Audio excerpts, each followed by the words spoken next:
Hola, ¿cómo están? Muy bienvenidos al Festival del Bien Público. Hoy un programa con grandes campañas, realmente spots que van a querer volver a ver sin dudarlos. Porque vamos a hablar de acoso y consentimiento. A partir de una campaña que se decidió llevar adelante en el 2017 en los Estados Unidos. Una decisión presidencial, desde la Casa Blanca, porque notaron que había una gran cantidad de casos de acoso y de abuso en los colleges, en las universidades. Allí solo el 20% de las víctimas se animaba a denunciar, pero todas, casi todas, 9 de cada 10, conocían a sus agresores, compartían la cotidianeidad, quizás las aulas. Y esto motorizó una campaña que tuvo muy buenos resultados y que dice que depende de nosotros. It's on us. Mira.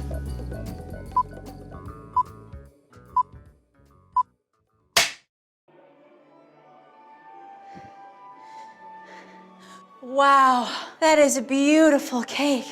Did you make it? I did. We're just getting ready to roll it out. It looks so delicious. Thank you. It was actually my idea to match the icing with the piping on the groom's pants. My cake! Shh! You do know there's a reception going on right now. Why would you do this? Oh, come on. You knew what you were doing. You were the one that made it so tempting. Tahitian vanilla icing and pretty little flowers. It's like you were begging me to taste it. You had no right to touch that. Oh my God. And now you're making me out to be the bad guy? Okay. Is this your caterer? He's a real cake tease.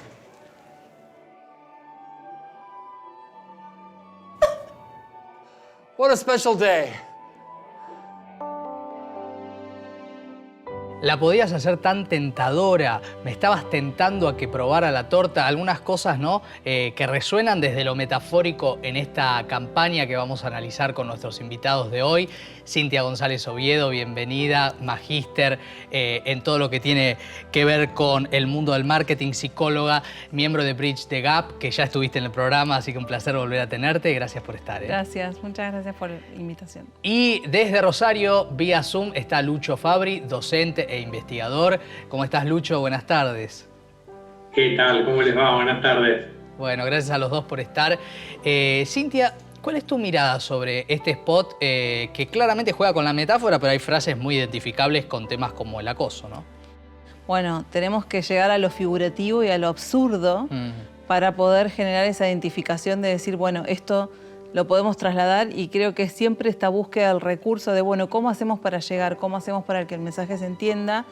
Y creo que eso también está demostrando lo naturalizado y lo invisible que son estas estructuras, claro, estos prejuicios culturales, estos estructurantes psíquicos, creo que podríamos decir, que tienen que ver con cómo pensamos la realidad, cómo pensamos la relación entre los géneros y el consentimiento, donde uno, bueno, obviamente no le queda otra que decir, la verdad que esto es absurdo. Sin embargo, bueno, esto sucede con los cuerpos, claro, de muchas personas. Totalmente.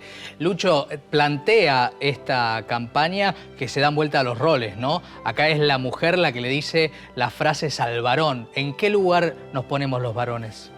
Bueno, me parece que lo que tiene de positivo esta campaña es justamente que a partir de una producción creativa y humorística, ironiza con una situación que claramente no lo es, ¿no?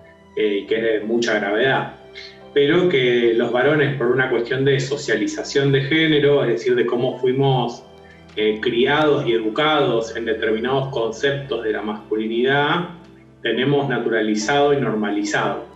Y creo que ahí el recurso a lo absurdo, como decía Cintia, es lo que permite desnaturalizar y desnormalizar aquello que se nos presenta de manera cotidiana como parte del paisaje.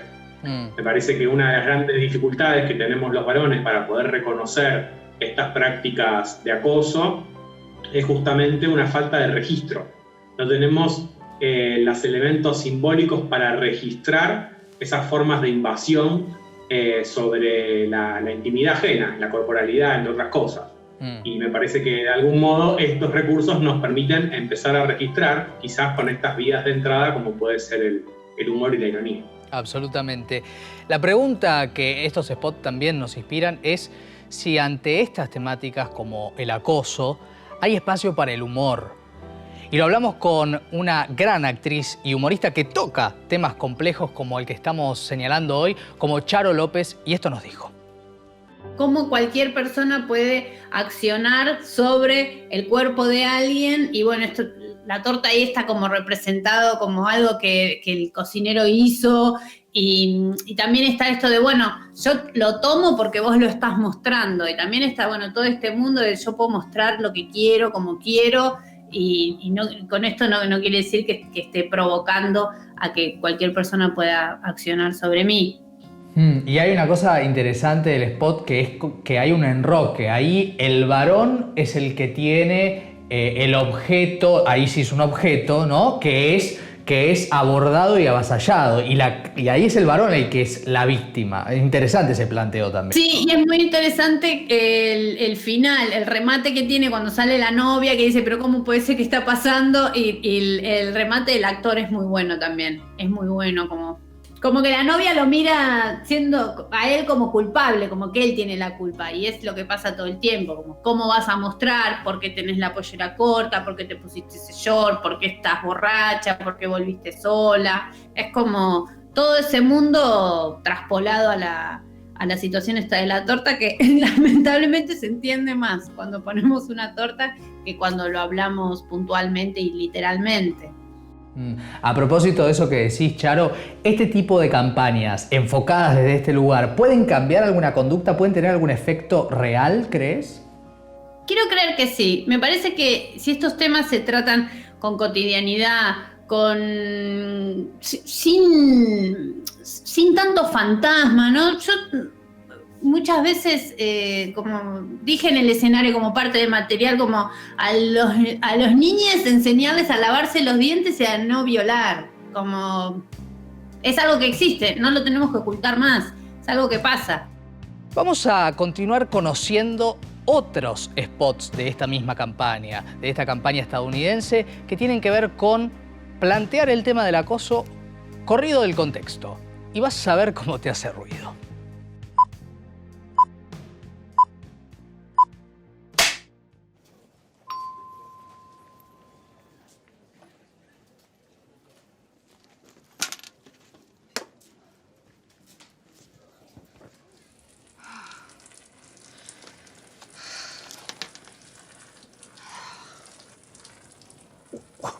What are you doing? Oh, I don't know, might be number 2, but we'll see. Ma'am, you have to stop what you're doing right now. I can't just stop it. I'll get a bladder infection. You need to leave right now or I'm gonna call the cops. Dude, what's your problem? I come in here with a biological urge that I can't be expected to control. You've got everything just out on display, super proud to show off what you got, and then you're shocked when I come in here and let nature run its course? Really? Okay. Don't do that. You know what? Next time, get your signals straight. Oh my God.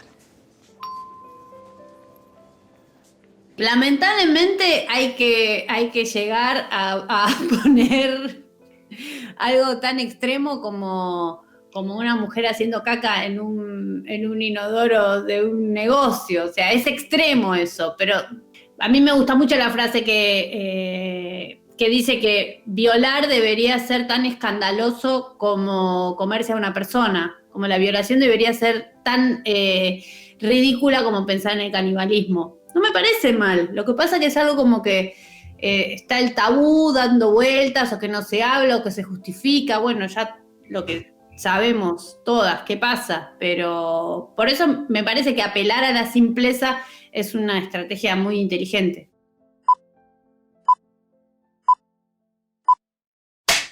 I find this neo-cynical piece both repellent and appealing.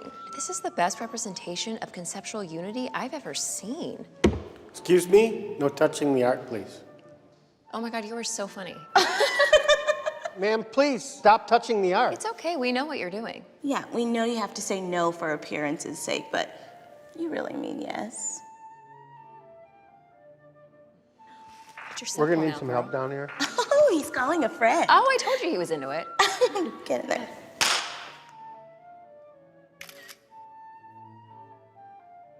You're gonna look great in my bedroom. Ooh, I'm gonna come. Me pareció espectacular, porque la situación es muy cotidiana, todo el tiempo se vive esto de que de lo ridículo que es cuando alguien dice no me toques, no quiero, no, bueno, dale, pero sí, bueno, incluso hace no muchos años acá hubo una publicidad de una cerveza que decía, te dije no, es nada, y como toda esa psicopatía que se genera con que el no es no y no es sí, si te digo no es sí, es como, bueno, también mucha paciencia, ¿no? Tener que seguir explicando estas cosas, pero es como que siempre se da por sentado que la mujer es como infantil y estúpida y no sabe lo que quiere. Entonces siempre tiene, bueno, de ahí el mansplaining también, siempre tiene que venir alguien a explicarte qué es lo que querés y qué es lo que deseás. Y no es así.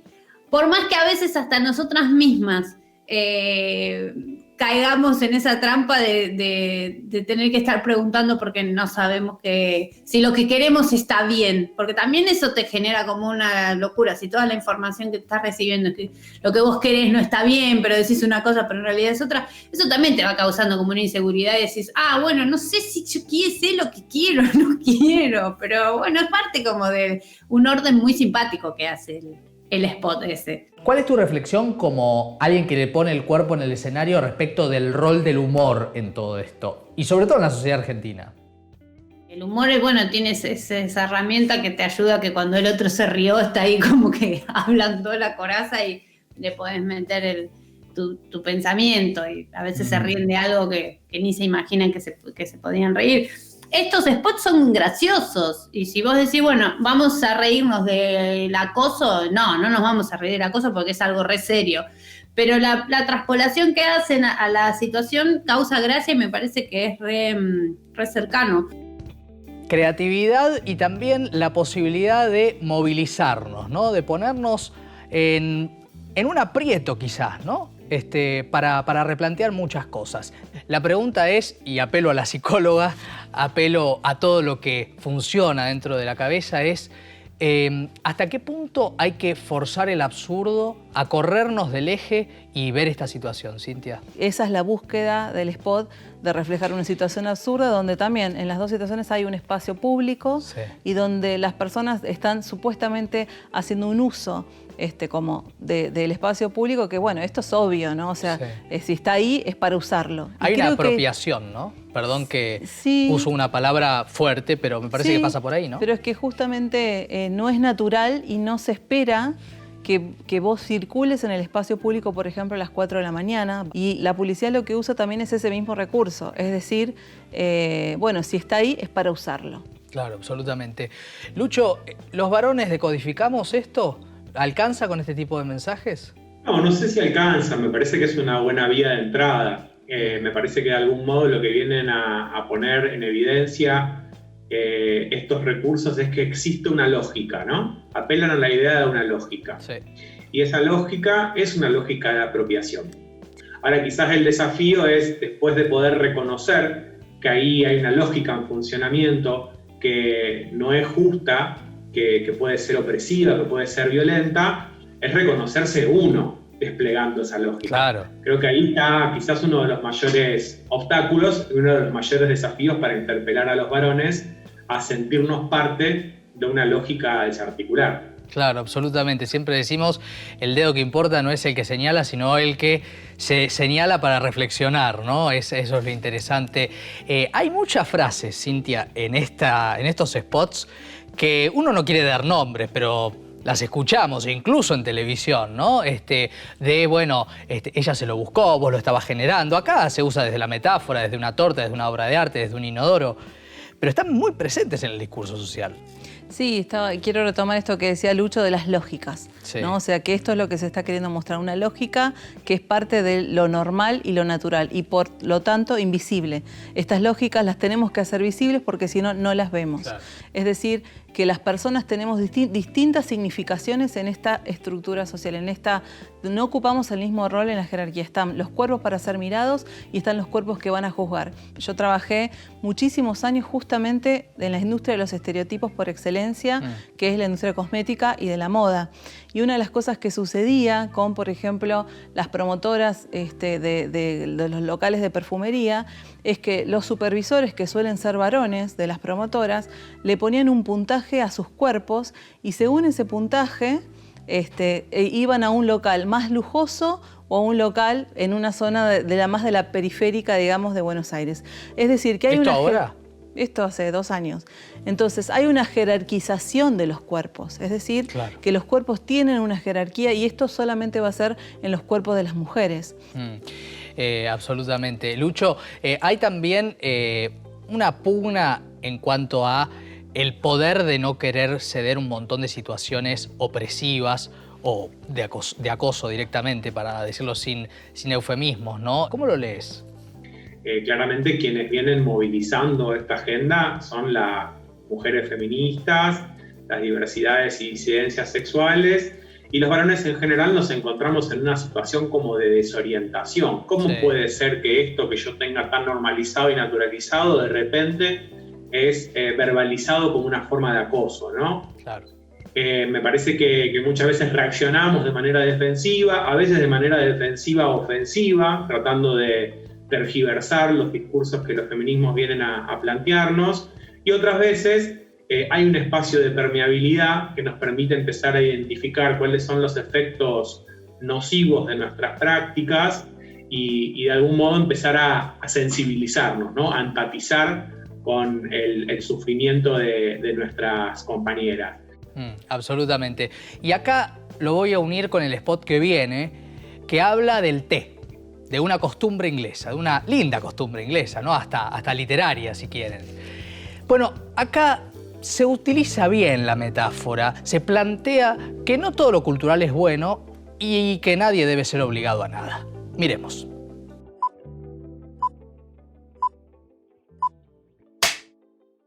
If you're still struggling with consent, just imagine instead of initiating sex, you're making them a cup of tea.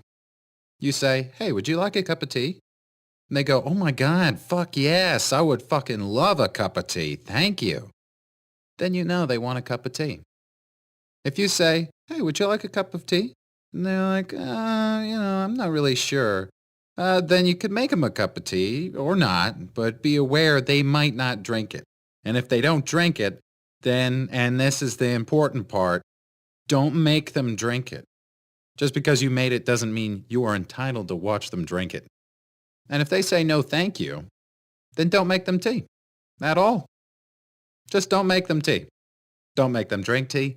Don't get annoyed at them for not wanting tea. They just don't want tea, okay? They might say, "Yes, please. That's kind of you." And then when the tea arrives, they actually don't want the tea at all. Sure, that's kind of annoying as you've gone to all the effort of making the tea, but they remain under no obligation to drink the tea. They did want tea, now they don't. Some people change their mind in the time that it takes to boil the kettle, brew the tea, and add the milk. And it's okay for people to change their mind. And you are still not entitled to watch them drink it. And if they're unconscious, don't make them tea. Unconscious people don't want tea. And they can't answer the question, "Do you want tea?" Because they're unconscious. Okay, maybe they were conscious when you asked them if they wanted tea. And they said yes. But in the time it took you to boil the kettle, brew the tea, and add the milk, they are now unconscious. You should just put the tea down. Make sure the unconscious person is safe. And this is the important part again. Don't make them drink the tea. They said yes then, sure, but unconscious people don't want tea. If someone said yes to tea, started drinking it, and then passed out before they'd finished it, don't keep on pouring it down their throat. Take the tea away. Make sure they're safe, because unconscious people don't want tea. Trust me on this. If someone said yes to tea around your house last Saturday, that doesn't mean they want you to make them tea all the time. They don't want you to come around to their place unexpectedly and make them tea and force them to drink it going, "But you wanted tea last week." Or to wake up to find you pouring tea down their throat going, "But you wanted tea last night." But if you can understand how completely ludicrous it is to force people to have tea when they don't want tea, and you're able to understand when people don't want tea, then how hard is it to understand it when it comes to sex? Whether it's tea or sex, consent is everything. And on that note, I'm going to go make myself a cup of tea. Yo miré uno de los spots, los miré todos con mi hija, y el del té lo entendió perfecto y me pidió verlo otra vez más. Y nos pusimos a charlar de eso después, como era tan lógico y tan simple, y como que lo repasamos. Entonces está bueno, sí, claro, si alguien está dormido no le tenés que preguntar si quiere tomar té. Y no, porque se va a quemar. Como mi hija es re chiquita y lo entendió muy fácil. Entonces, bueno, ojalá lo entiendan los señores más grandes. ¿Las nuevas generaciones tienen otra mirada, crees vos? ¿Cómo lo ves? Yo siento que las pibas lo tienen cada vez como menos adquirido. Y eso me parece que les da una libertad re grande. No están tan enojadas como nosotras, que están como, ¡oh, te odio! Están más como, ¿qué me importa? Y me parece re sano eso, me encanta. Ahora, con algo tan sencillo, pregunto, Lucho, ¿cómo lo leemos? ¿Está bien este tipo de mensaje, este tipo de discurso? A mí me encanta este spot, la verdad. Vi una versión ahí también, no me acuerdo si es Argentina o algún otro país de Sudamérica, que se hace con el mate. Bien. Y yo lo utilicé bastante a este recurso en unos talleres que hice sobre consentimiento y complicidad machista en escuelas secundarias durante el año pasado. Y la verdad que funcionaba muy bien como disparador, porque además, como despliega varias escenas donde se pone en juego, digamos, el respeto o no por el consentimiento ajeno, también produce una risa incómoda en los varones que lo están mirando, porque de algún modo se van identificando en varias de esas escenas donde lo que se pone en acto, vos hablabas, Maxi, de la cultura, lo que se pone en acto es la cultura de la violación. Claro. La cultura de la violación justamente es una serie de discursos y de prácticas que normalizan el pretender disponer del cuerpo de las mujeres y de las feminidades. Yo no diría tanto para el placer sexual del varón, sino sobre todo para la ratificación de la virilidad desde un lugar de poder, ¿no? Y de potencia. Me parece que este video lo pone en juego de una forma lúdica, pero no por eso nos ahorra la incomodidad de vernos siendo parte de alguna de esas escenas que nos ofrece, digamos, esta animación. Cintia, ¿incomodar es la clave? Sí, incomodar y que el mensaje llegue, ¿no? Claro. Porque también está este riesgo de interpelar y donde se produce ese bloqueo, donde no me interesa escucharte más. Y puedo contar un montón de situaciones que sé que han sucedido donde quizás el estilo, el tono, el ejemplo ha hecho que se bloquee y se pierda una oportunidad pedagógica. Claro. Esto del consentimiento y esto de los grises es algo que también nos interpela a las mujeres y a otras identidades. Es decir, que muchas veces estás en una situación donde es o no es, ¿no? Claro. Esto me pasó o no me pasó. De hecho, hay registro de que muchas veces el estrés postraumático tarda muchísimo tiempo hasta que vos te das cuenta de lo que sucedió. Es decir, que esta multiplicidad de situaciones que muestra este spot con el tema del té, muestra justamente todos esos grises donde pareciera que no sabes hasta qué punto, no, pero si ya estuve en esta situación, si ya llegué hasta acá, ya tengo que aceptar todo lo que venga. Entonces creo que no es solamente para interpelar a masculinidades, sino a toda la sociedad. Absolutamente. La verdad es que es un placer la charla que estamos teniendo y lo que nos ayudan a pensar Cintia y Lucho, y vamos a continuar después de la pausa, también incluyendo otras miradas, la mirada de las redes sociales, la mirada de varones que dicen, bueno, ¿desde qué lugar nosotros hablamos de estas temáticas? Todo eso enseguida seguimos con más el Festival del Bien Público.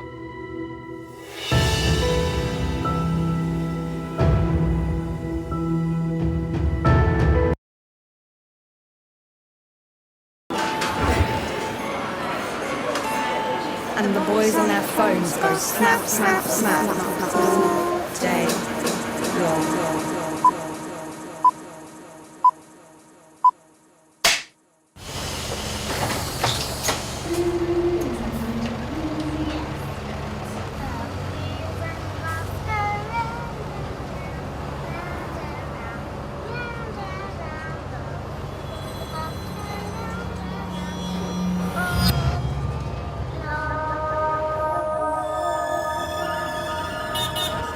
Girls on their way to school glance left, right, left, reach for their phones, keep heads down as the men in their vans go oi, oi, oi, all day long.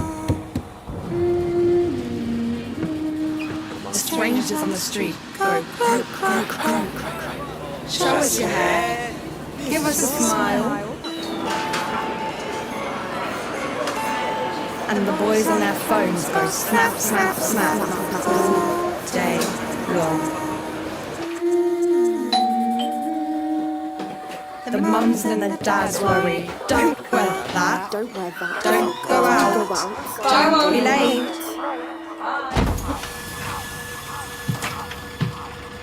And everybody shrugs. It's part of growing up. All day long. I say it's not okay. Digo que no está bien. Ese es el hashtag de esta campaña. Una campaña realmente muy importante, porque en Inglaterra, donde se realizó, a partir de este spot, empezaron a considerar el acoso callejero como una forma de violencia de género. Nada menos, ¿no, Cintia? La potencia que tienen las campañas.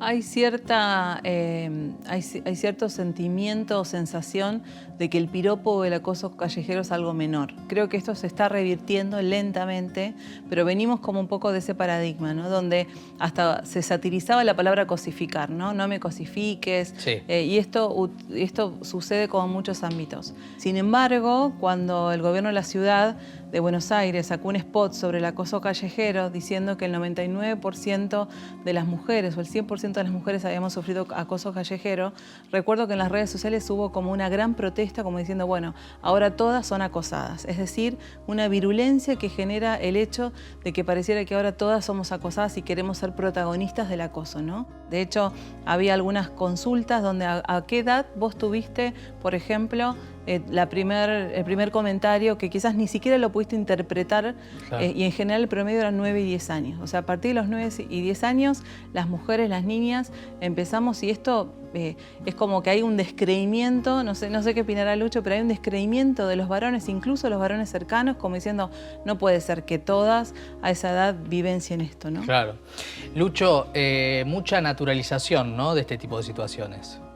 Claro, porque bueno, antes nos preguntábamos en relación a la incomodidad y claramente esto es incómodo para los varones porque asumir que el 99% de las mujeres sufren acoso tiene una otra moneda, ¿no? La otra cara, perdón, de la moneda, digo, que es asumir que entonces sabemos un montón de varones que acosamos. Si uno se pregunta cómo puede ser que en su grupo de amigas casi todas hayan pasado por situaciones de acoso, pero no imagina siquiera, digamos, que en su grupo de amigos muchos hayan ejercido esos acosos, no nos estarían dando las estadísticas. Entonces me parece que lo que viene a hablar esto es de que nos faltan espacios de conversación a los varones para poder problematizar cuáles son nuestras prácticas.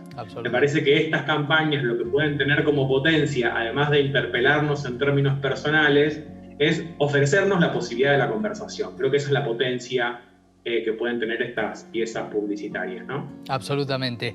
Y hablando del lugar en el que nos ponemos los varones, desde las redes sociales 2 varones crearon una movida interesante, con humor, con autocrítica, para plantear esta situación desde nuestro lugar. Se llama Privilegiados y acá lo conocemos.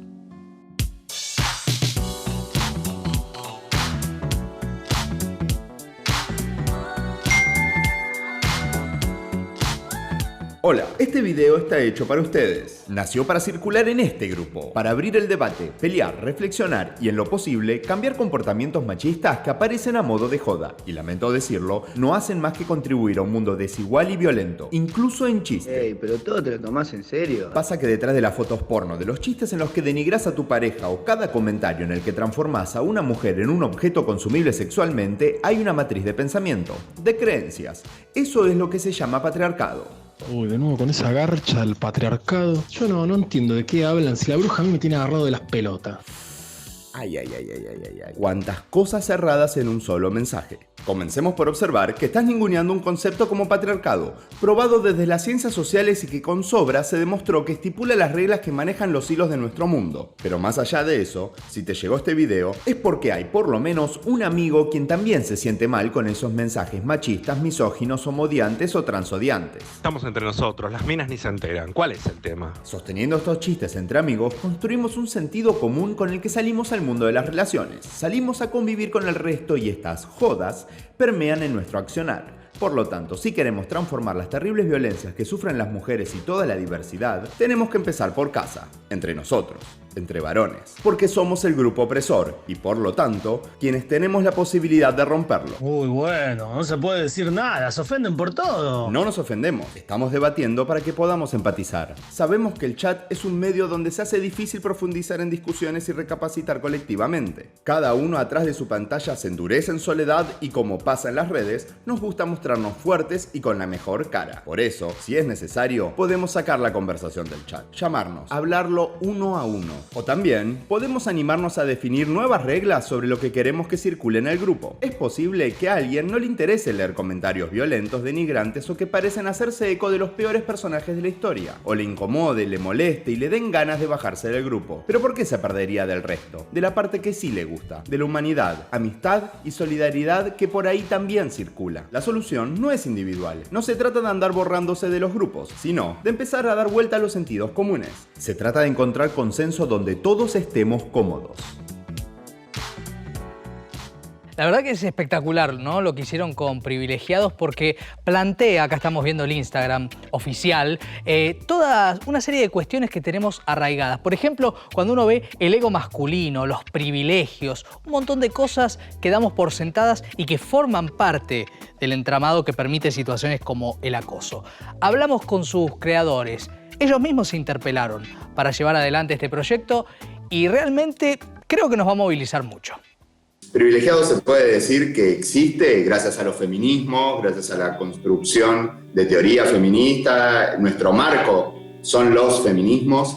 Y dentro de los feminismos podemos encontrar también un montón de literatura y de contenido sobre masculinidades. Yo soy guionista, él es director, y sí, estábamos haciendo una peli, gestando una película, planificándola, y todos los contenidos que íbamos manejando se nos empezaron a cruzar a través del 2015 con una perspectiva de género. Tenía muchas feministas alrededor hablando del tema, por lo tanto, cada vez que hacía un contenido no podía dejar de pensar en estos asuntos. Pero no con la potencia con la que en el 2015 se nos hizo presente a Andy y a mí, en donde dijimos, pará, vamos a trabajar sobre esto.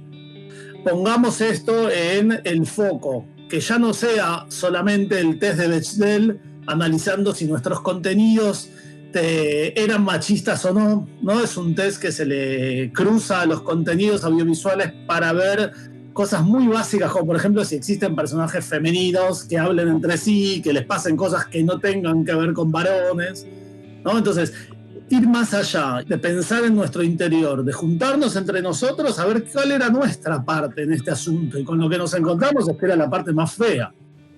Este es un proyecto que hicieron Andrés junto a Gustavo y al cual se incorporó Lucía desde la perspectiva sociológica. ¿Qué les aportó la mirada de una mujer en un tema en el cual estamos hablando de que las mujeres son víctimas del machismo? Bueno, la mirada de Lu fue clave para la producción de todo el contenido y de todo el proyecto. Cuando Gus y yo nos juntamos una vez a empezar a cranear el proyecto y armamos nuestra lista de, bueno, vamos a pensar en qué capítulos podemos hacer. Entonces agarramos y armamos una lista de 5 privilegios, quedamos agotados, una tarde de mucho trabajo. Entonces, en ese momento sentimos que tenía sabor a poco también. Y dijimos, che, Lu, ¿no? que Lu es socióloga y feminista. Decimos, che, ¿qué privilegios tenemos los varones? Y cuando le mandamos la lista de 5, ella nos devuelve una lista de 25. Entonces, ahí nos damos cuenta que los varones, por más buena voluntad que podamos tener, no podemos ver los privilegios de una manera tan sencilla porque somos como peces en el agua. Estamos mojados de machismo, estamos mojados de privilegios y no lo podemos ver. Entonces, lo que nos llevó también a pensar la incorporación de Lu es la necesidad de que en los espacios de creación, en los espacios de toma de decisiones, tienen que ser mesas diversas. ¿Desde qué lugar dijeron, es por acá la comunicación? ¿Y desde qué lugares dijeron, no, por acá no? Estamos hablando desde la pirámide, desde la punta de la pirámide para la punta de la pirámide. Y sabíamos desde el inicio que, incluso pensándolo estratégicamente, no servía señalar a nadie. Primero porque no era honesto, era ponernos a nosotros en un lugar de superioridad, que no existe, porque realmente hasta el día de hoy seguimos observando nuestros propios privilegios y nuestros propios machismos a la hora de hacer los contenidos. Y cada capítulo nos interpela primero a nosotros y después va al guión. Pregunta breve final. ¿Tienen haters?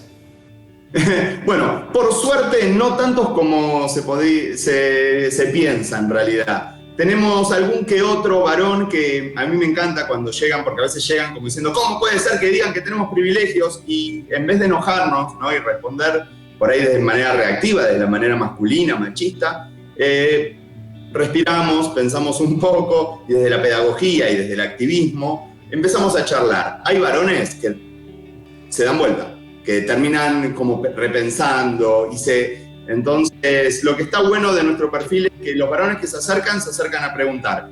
¿Hay algún que otro hater? Por mes te puedo decir que hay 2 que por ahí escriben insultándonos, se bloquea y seguimos de largo. Digo, pero no muchos. El 2018 fue un año en el cual se habló mucho, hasta desde el espectáculo, del tema del acoso.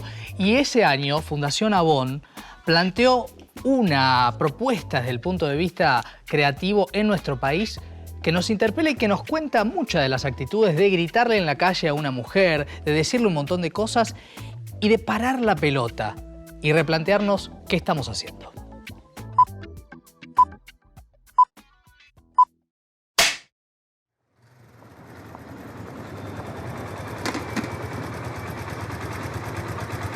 Ah, bueno, estás para el secuestro. ¿Sabes todo lo que te haría? Boludo, pará un poco, pará un poco. Pará, mirá lo que es eso. Dale, ¿qué te haces? ¿No te das cuenta de la asustás a la chica? ¿Viste el shortcito que se puso? Le gusta. Si no, no se lo pone. Vení, zorrita. Dale, está regalada. Mirá cómo se viste. ¿Qué tiene que ver? ¿Qué tiene que ver cómo se viste? ¿Por qué no se va a poner el shortcito si quiere? ¿Que depende de cómo se viste que pueda andar tranquila por la calle o no? De verdad te digo, no está bueno darle miedo a la piba, le estás traumando así. ¿Qué te pasa? Pará. Que es violento lo que estás haciendo, eso me pasa. No entiendo que te divierte, que se asuste. ¿Cuál es el asunto? ¿Cómo me va a divertir, no? Es que no sé, no entiendo. Le estás acosando así. Pero, o sea, le acelerás la moto como si la fueras a perseguir. Pará, no, tampoco para tanto. Está bien, pero es que no está bueno que salga a la calle con miedo de que un tipo le diga, mirá que si quiero te hago lo que quiero. No está bueno.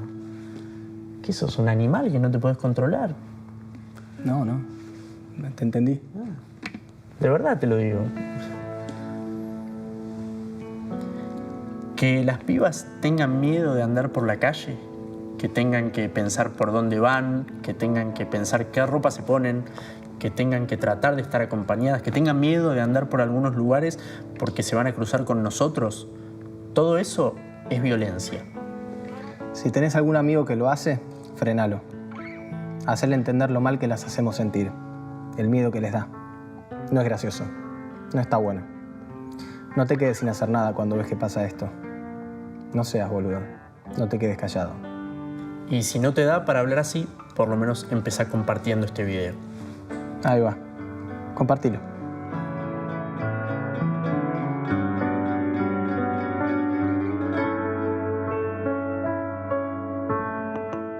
Si me acuerdo esa conversación con Silvina cuando pusimos el desafío de esta campaña fue llegar a aquellas personas que piensan que no es un problema, que tienen la cortina baja, que efectivamente no lo ven, pero que suceden en lo cotidiano y que con una forma que pueda hacer, que las interpele desde un lugar de hacerlos pensar, pueda invitar al cambio.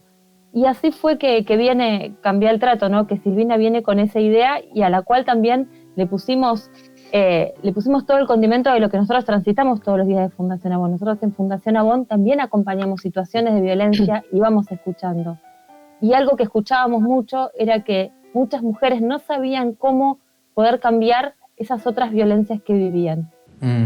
Como guionista, Silvina, ¿qué decisiones hubo que tomar para que esto tuviera la dosis justa para llegar a generar, en todo caso, lo importante en cualquier comunicación de bien público, que es llamar a la reflexión y el cambio? Bueno, si todas y cualquiera de nosotros habla con sus amigas y recuerda, sí, en aquel momento te acordabas cuando íbamos a tal lado, o sea, todas hemos pasado por alguna situación así. Entonces, del otro lado también había hombres que, aún sin saberlo, habían ejercido situaciones donde nosotras nos podíamos sentir mal. Nos pareció que si se hablaba entre pares, si la conversación era entre amigos, si no era un dedito acusador, si no éramos nosotras las mujeres que ya sabemos lo que nos pasa, las que decíamos, no, porque vos tal cosa, si era, pero ¿por qué? Si era más horizontal y si eso no implicaba necesariamente una ruptura del diálogo. Es mi amigo con el que juego al fútbol, el que me dice, ¿qué estás haciendo? Ana, ¿cuáles, si tenemos que destacar una en particular, fueron las repercusiones más interesantes, más llamativas, a escala humana, a escala modificar la situación? Tengo muy presente que por Twitter entra un tweet que dice, éramos 8 en el grupo de fútbol, quedamos 4. Y me lo guardé, ¿por qué? Porque ahí cómo sirvió en algunos grupos para decir lo que estaba tan callado, ¿no? Y cómo empezaba a llegar ese comentario de, con esto me animé a hablar. Recuerdo en una entrevista de radio junto con Silvina, cuando salimos de darla, sale la operadora y nos dice, te quería agradecer. ¿Qué agradecer? Yo a partir de ese corto hablé con mi papá. Entendí que tenía que hablar.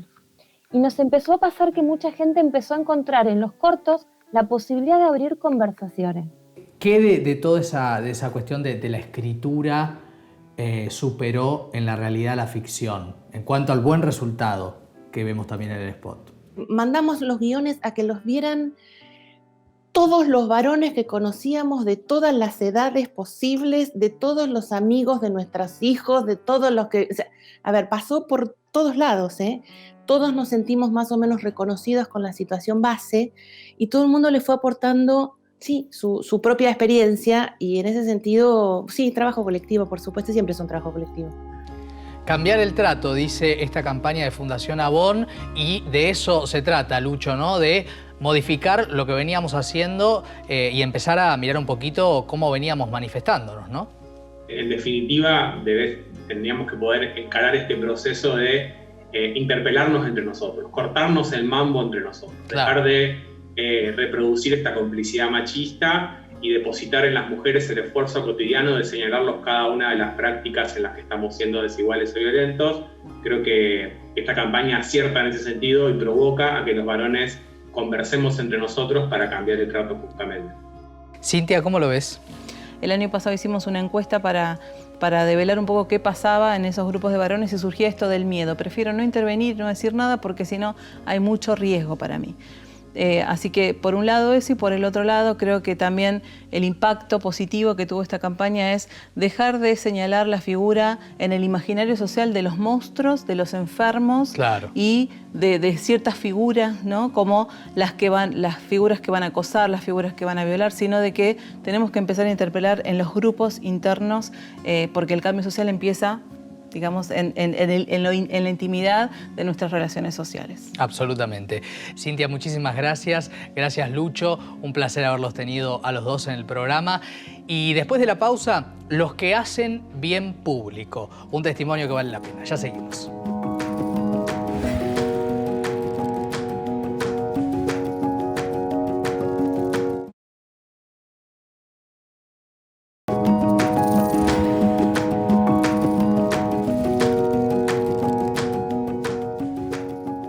Y hablamos ahora de los que hacen bien público, de los que se comprometen socialmente para cambiar la vida de los demás, ¿eh? De eso se trata.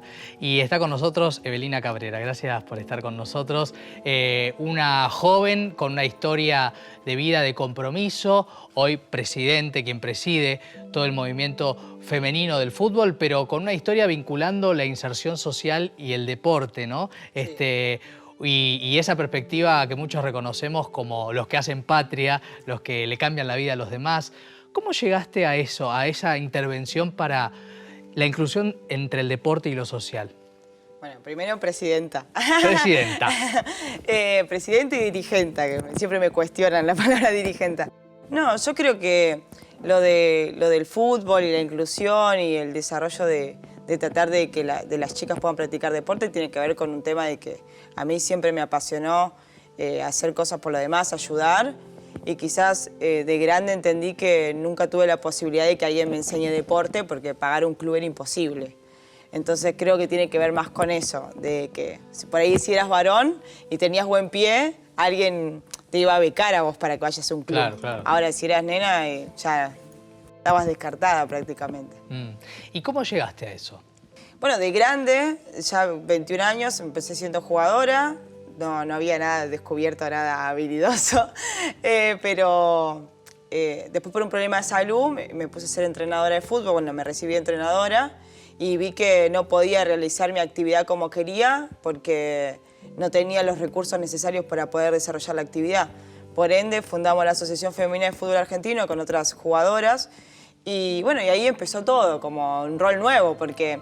O sea, yo no tenía una guía de decir yo quiero ser como fulanita, o sea, no existía eso. Había que hacer todo. Había que hacer todo porque aparte los hombres no te enseñaban, o sea, no tengo un referente femenino en lo que sería deportivo.